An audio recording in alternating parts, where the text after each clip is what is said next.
সকালে উঠেই প্রথম কাজ হলো আমার রান্নাঘরে চাটা করে নিয়ে ভাতটা বসানো। অবশ্যই তার আগে বাসি কাজকর্ম সারি, তারপর স্নান করে ওটাই আমার কাজ। তো যাই হোক, এখন দেখো 7:30 বাজছে, আমি ভাতটা আগে বসিয়ে দিলাম। তারপর এই যে কোটো কাটা কিছু ছিল সেগুলোতে মশলা ঢালা হয়নি, তো প্রতিদিনই কিছু না কিছু ফুরিয়ে যায়, তো ঢালা আর হয়ে ওঠে না। আর এই গরমে কোনো কাজেই তো মন লাগছে না। তো আজকে ভাবলাম চলো এই কাজগুলো করিয়ে ফেলি। তো এই যে প্যাকেটে কয়েকটা কিছু ছিল, এগুলো এখানে ওখানে গড়াগড়ি যাচ্ছিলো।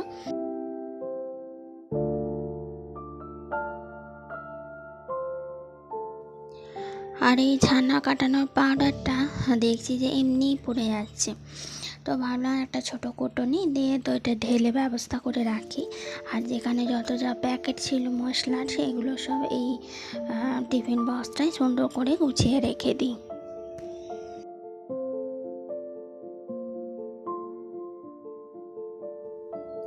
আর না হলে সব প্যাকেট একসঙ্গে না রাখলে কোথায় কী রেখেছি তখন তাড়াহুড়ো করে কিছুই খুঁজে পাওয়া যায় না। তো দেখো এই বক্সটাই সুন্দর করে কি সুন্দর সব গোছানো হয়ে গেল। আর এটা এরকমভাবে রাখলে হাতের কাছেও পাওয়া যাবে, তাই না?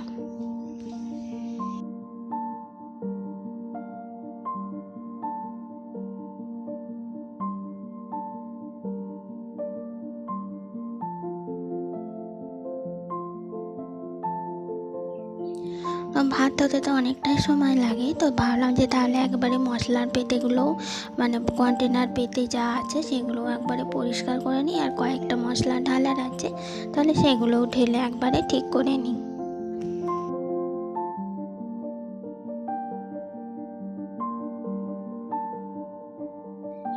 অনেক কাজ পেন্ডিং করে পড়ে আছে, কিন্তু কিছুতেই কোনো কাজই করতে পারছি না। এত গরমের জন্য রান্নাঘরে তো 2 মিনিট টিকতে পারছি না।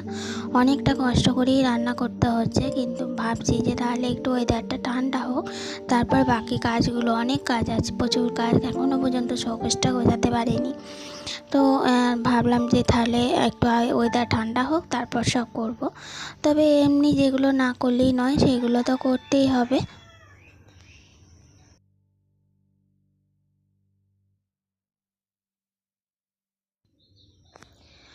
আর কি হয়েছে, আমার মাইকটা যেটাতে আমি ভয়েস দিই সেটা এখন খারাপ হয়ে গেছে। তো তার জন্য আমাকে একটু কষ্ট করেই ভয়েস দিতে হচ্ছে, হয়তো আসতেও হয়ে যাচ্ছে। ততক্ষণ না মাইক কিনতে পারছি ততক্ষণ এই অসুবিধাটা চলতেই থাকবে।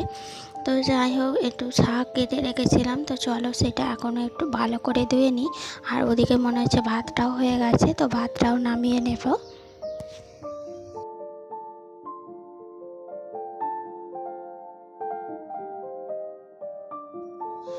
তো আজকে তো সবজি অনেক কিছুই আছে, কিন্তু কী যে রান্না করব ভেবে পাচ্ছি না। কারণ কোনোটা ছেলে খাবে না, কোনোটা আমি খাবো না, কোনোটা আবার না হাজব্যান্ড সবই খায়। তবে ছেলে আর আমার একটু অসুবিধা হয়ে গেছে।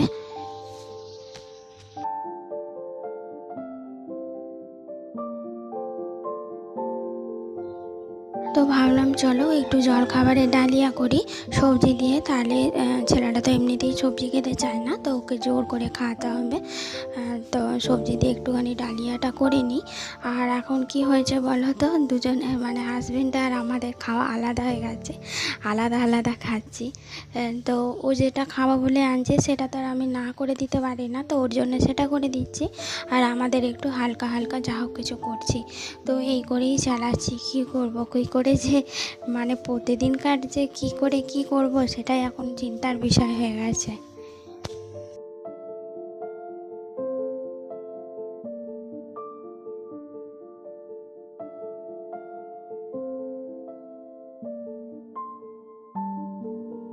আর এই যে ও বললো যে আগের দিন রাত্রে ফুলুরি এনেছিল, তো সেটা আর আমরা তো কেউ খাইনি। তো সেইটা এখন ওকে একটুখানি ঝাল করে দিচ্ছি, কারণ কি পান্তা ভাত আছে। আর এই পান্তা ভাত দিয়ে ফুলুরি কিন্তু একটু ঝাল বেশ ভালোই লাগে, আর গরম ভাতেও ভালো লাগে। তো যাই হোক, নষ্ট করে তো লাভ নেই, আর খারাপও হয়নি, ভালোই আছে। তো ওকে ওটা ফুলুরিটা ঝাল করে দিয়ে আমাদের ডালিয়াটা চাপিয়ে নিচ্ছি।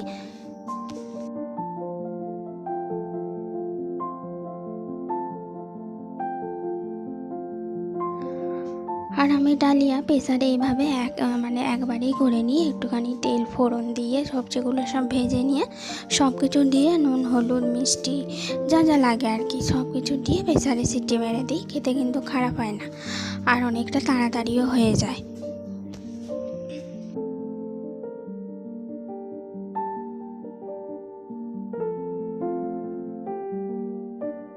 আর আজকে একটু বেলাই হয়ে গেছে, ওই জন্য একটু তাড়াহুড়োও করছি, কারণ ভাত বসিয়ে সব কিছু রেডি করে তবে ডালিয়াটা চাপিয়েছি।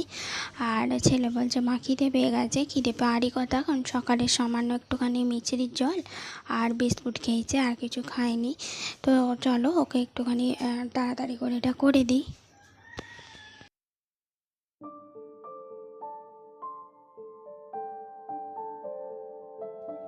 তো দেখবে আমাদের এই বেশিরভাগ মায়েদেরই এই সকালে জলখাবারটার সময় একটু ভীষণই তাড়া থাকে, সবাইকে টাইমের মধ্যে খেতে দেওয়া, সবার মনের মতো করা, এটা কিন্তু অনেকটা সময় সাপেক্ষ, আর ওই জন্য অনেকটা তাড়াহুড়োও করতে হয়। তো চলো এদিকে আমার রেডি হয়ে গেছে, তো মোটামুটি হয়ে গেছে, এবার সিটি মেরে নিলেই হয়ে যাবে।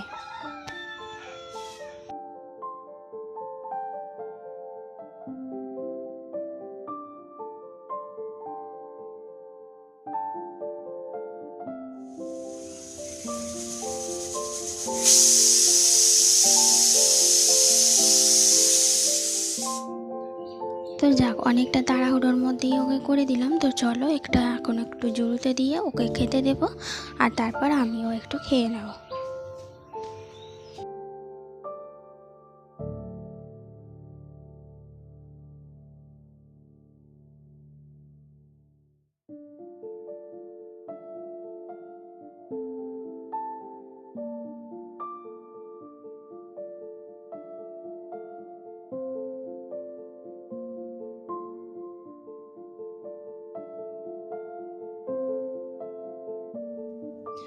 তো চলো আমিও চলে এলাম ঘরে, ঘরে বসেই খাবো, কারণ ওই যে এত গরমে থাকা যাচ্ছে না। তো ফ্যানের হাওয়ায় সব কিছু একবার করে রাঁধছি আর একবার করে ঘরে আসছি হাওয়া খেতে, রান্নাঘরে টেকতেই পারছি না, কী অবস্থা তোমরা তো সবাই জানো।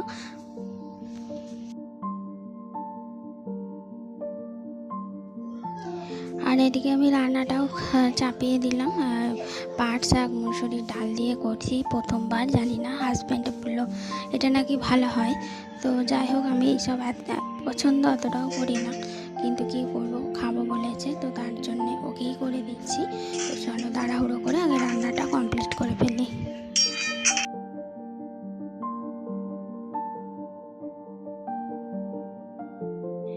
তো ওদিকে রান্নাবান্না কমপ্লিট হয়ে গেল এবং সব কিছু যা যা কাজকর্ম থাকে সব কিছু করেও নিলাম। আর এই গরমের মধ্যে 3 বা 4 বার স্নান না করলে তো থাকাই যাচ্ছে না, যদিও আমি সকালে স্নান করি, তো রান্না করে আবার একবার স্নান করে নাইটিটা পরে নিলাম, কারণ কাপড় পরে দুপুরে একদমই ঘুমানো যাচ্ছে না।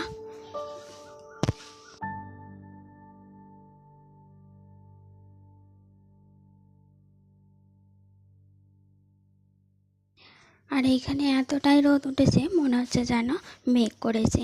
তো এইখানটায় ভিডিও করলেই দেখি এরকম মনে হয় যেন মেঘ মেঘ করে আছে এইখানটায়, প্রচণ্ড রোদের জন্য এরকমটা হয়।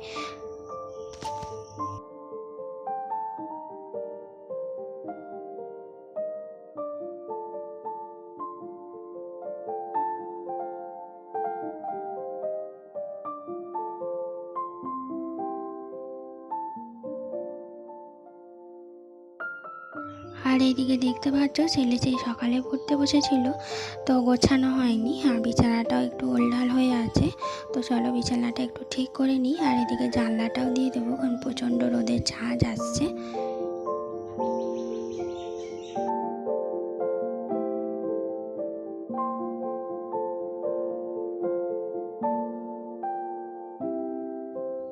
তো আজকের ভিডিওটা আর বেশি বাড়াবো না, বাড়াতে পারছিও না, গরমের জন্য ইচ্ছাই করছে না কোনো ব্লগ করি।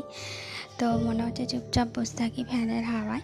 তো যাই হোক, সব কিছু কমপ্লিট হয়ে গেছে, এবার ছেলে ওদিকে স্নান করতে গেছে, ও এলে খেতে দেবো, তারপর আমি খাবো। তো চলো বন্ধুরা, ভিডিওটা আজকের মতো এতটুকুই রাখছি। প্রতিদিনের মতো আবারও বলছি, ভালো লাগলে অবশ্যই একটা লাইক করো, আর চাইলে প্রিয়জনদের সঙ্গে শেয়ারও করতে পারো। আর যদি চাও এরকম নতুন নতুন ভিডিও তোমরা দেখতে, তাহলে প্লিজ চ্যানেলটিকে সাবস্ক্রাইব করে পাশে থাকা বেল আইকনটি প্রেস করে দিও। আর যারা এই কাজটি অলরেডি করে রেখেছে তাদেরকে অসংখ্য ধন্যবাদ, তাদের মূল্যবান সময় নষ্ট করে আমার ভিডিও দেখার জন্য, আমাকে এতটা সাপোর্ট করার জন্য। তো চলো এবার আমি একটুখানি ফোনে এডিট করব। তো দেখা হবে তোমাদের সাথে নেক্সট কোনো ব্লগে। ততক্ষণ ভালো থেকো, সুস্থ থেকো, টাটা।